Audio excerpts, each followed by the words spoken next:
College की छुट्टियों के दौरान 4 घनिष्ठ दोस्त राहुल, अंशु, विक्रम और सिया ने एक अनोखी जगह पर घूमने का प्लान बनाया। ये चारों बचपन से दोस्त थे और हमेशा कुछ रोमांचक और साहसिक काम करने की योजना बनाते थे। इस बार उन्होंने तय किया कि वे कोलकाता के पास एक सुनसान बंगले में कुछ दिन बिताएंगे, जिसे चांदपुर हवेली के नाम से जाना जाता था। यह हवेली सुनसान इलाके में थी और वहाँ के स्थानीय लोग इसे भूतिया जगह मानते थे। इस हवेली की कहानियाँ रहस्यमय थी।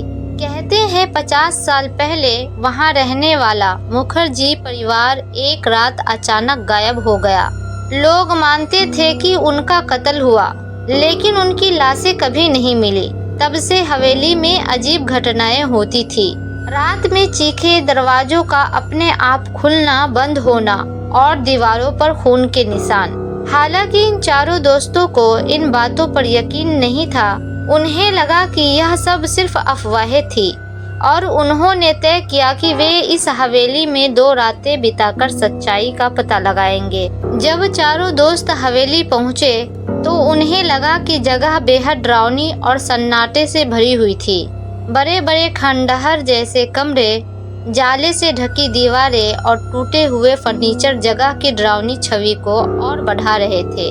विक्रम ने हंसते हुए कहा, अरे भूत नहीं होते, ये सब बस मनगढ़ंत कहानियां हैं। देख लेना, हम यहाँ मजे करेंगे। रात का समय हुआ और दोस्तों ने एक ही बड़े हॉल में सोने की योजना बनाई।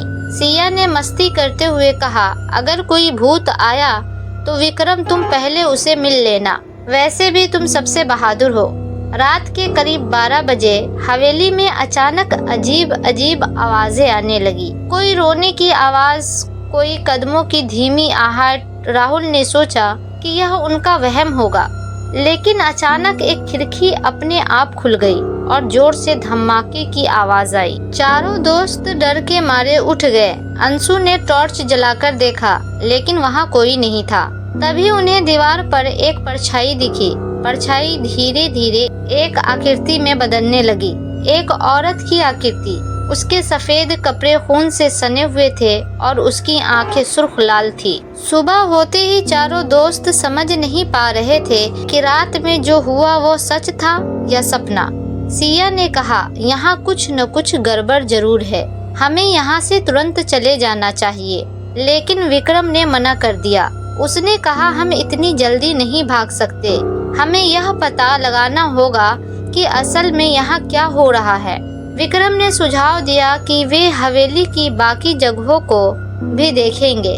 उन्होंने एक पुरानी अलमारी में एक डायरी पाई। यह मुखर्जी परिवार की बेटी प्रिया की थी। डायरी में लिखा था, आज रात बहुत अजीब है। माँ पापा कह रहे हैं कि हवेली में कुछ बुरी आत्माओं का साया है। मैंने रात में एक औरत को देखा जो मुझे बुला रही थी। मैं डर गई थी, लेकिन अब मुझे लगता है कि वह मुझे कोई चेतावनी दे रही थी। डायरी पढ़ते ही चारों समझ गए कि यहाँ कुछ गंभीर था। दूसरी रात और भी भयावह थी। रात की 2 बजे विक्रम अचानक गायब हो गया। दोस्तों ने उसे हर जगह ढूंढा, लेकिन वो नहीं मिला। तभी उन्हें ऊपर के कमरे से किसी के चीखने की आवाज आई। वे तीनों डरते हुए ऊपर गए। कमरे के अंदर का नजारा भयावह था। विक्रम फर्श पर बेहोश पड़ा था और दीवार पर खून से लिखा था, तुमने हमारे घर में कदम क्यों रखा?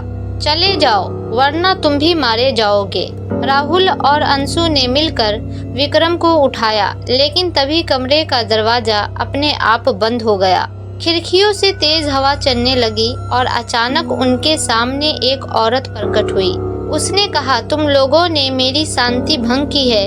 इस हवेली से जाओ, वरना तुम सबको अपनी जान से हाथ धोना पड़ेगा। सिया ने हिम्मत जुटाकर पूछा, तुम कौन हो और यह सब क्यों कर रही हो?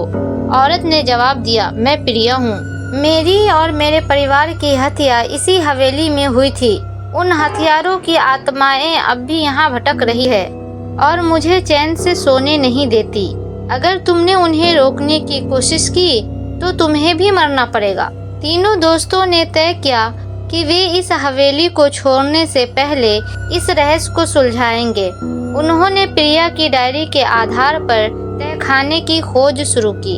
तहखाने में उन्हें एक पुराना ट्रंक मिला जिसमें प्रिया के परिवार की कुछ चीजें और एक खंजर रखा हुआ था। प्रिया की आत्मा फिर प्रकट हुई और बोली, यह वही खंजर है जिससे मेरे परिवार का कत्ल हुआ था। इसे वापस सही जगह रख दो, तभी मेरी आत्मा को शांति मिलेगी। राहुल ने साहस जुटाकर खंजर को हवेली के मुख्य कमरे में बनी एक रहस्यमयी जगह पर रखा। तभी एक जोरदार धमाका हुआ और हवेली के चारों ओर आग की लपटें उठने लगी। लेकिन प्रिया की आत्मा मुस्कुराते हुए गायब हो गई।